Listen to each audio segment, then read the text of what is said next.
All right, everybody, I'm here with head coach Bob Joyce. Bob, welcome back to the program. It's been a long time. Lots been going on since I saw you last.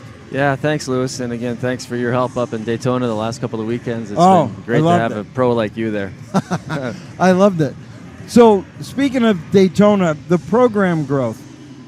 Embry-Riddle has qualified for nationals. The last 2 years we've had college hockey. It would have been the ACHA Nationals after beating Gulf Coast. And then obviously last year qualifying, getting to Philly for the Fed Cup. You've got two teams again, D2 and D3, and you got a great alumni support system and fan base. Talk about the program growth since you and Dr. Burns got this started.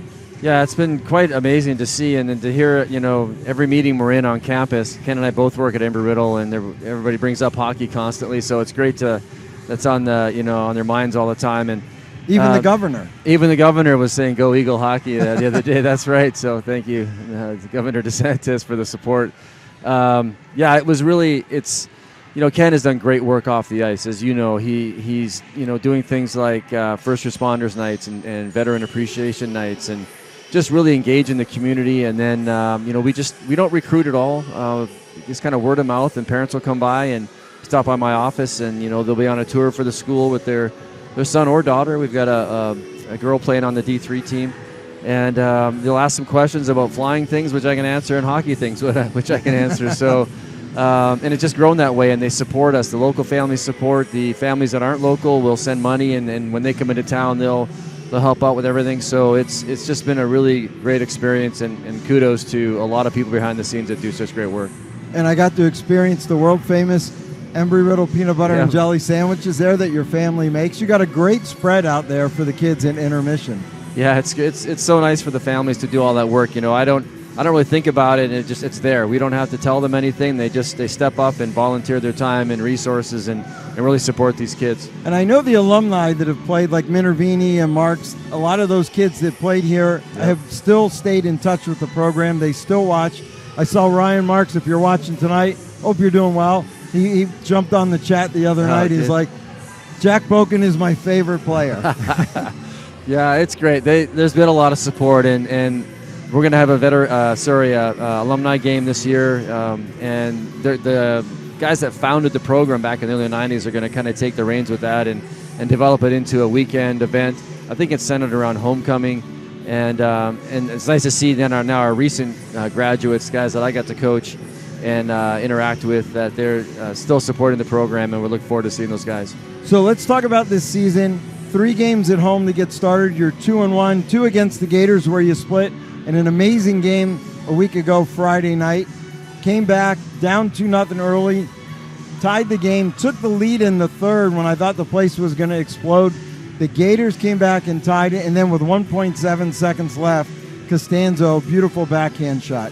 Yeah, it was, but that I actually sent a clip of that goal to my team, because the things we talk about, stopping on the puck, gap control for the defenseman, not turning the puck over, getting pucks deep, that all happened in about a 25-second span, and it resulted in a goal for us. And Derek made a great play on the goalie, but it's those little things that make the difference that we stress day in and day out. It's not fancy systems, it's executing the fundamentals and just making smart decisions with the puck when you have it. If you go back, you probably watched the exact same thing I saw. There was about 25 seconds left. The Gators got the puck inside the blue line, and they didn't get it deep. They lost it about 3 feet in.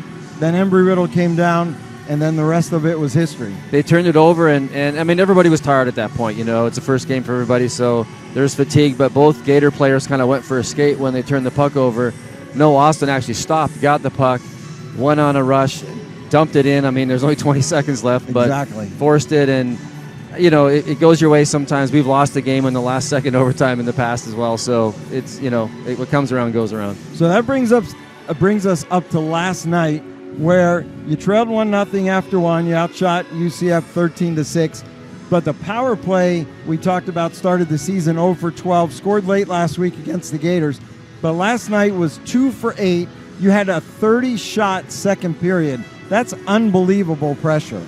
Yeah, we actually, being down 1-0 after the first, I said, hey, don't change a thing. We're out shooting them. We're playing well. As a coach, people ask me, are you going to win tonight? I say, I don't know, but we can work on our performance. That's what I look for, is performance. And if even if we're winning after a period or at the end of a game and the performance wasn't good, we're going to talk about it. And if the performance is where we need it to be night in and night out, we'll win our share of games. And it was a good start for us yesterday. So I said, just keep doing the same thing. And they came out and we worked on the power play a little bit in practice. And I'll give credit to Jack Boken. He gathered the guys around before the game and had an idea on something, and it worked out. So everybody's engaging and helping, which is great. He's a great kid, a senior that you can lean on. He started when he was a freshman, and he's played a lot of games, a lot of very important games in the history of Embry-Riddle.